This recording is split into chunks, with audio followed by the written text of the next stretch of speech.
What's the meaning of back catalogue?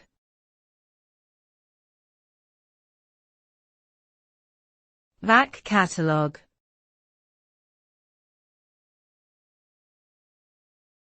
Back catalogue.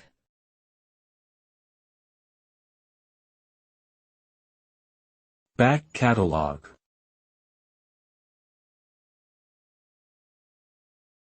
Back catalogue.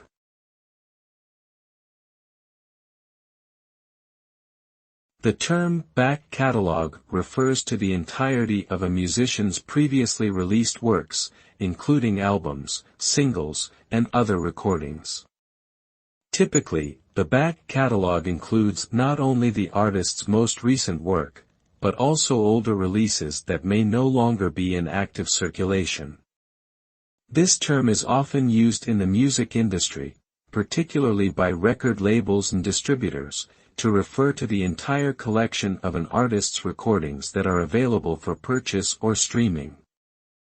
The value of a strong back catalog lies in the fact that it provides a reliable stream of revenue for artists and their affiliates, even when new releases are few and far between.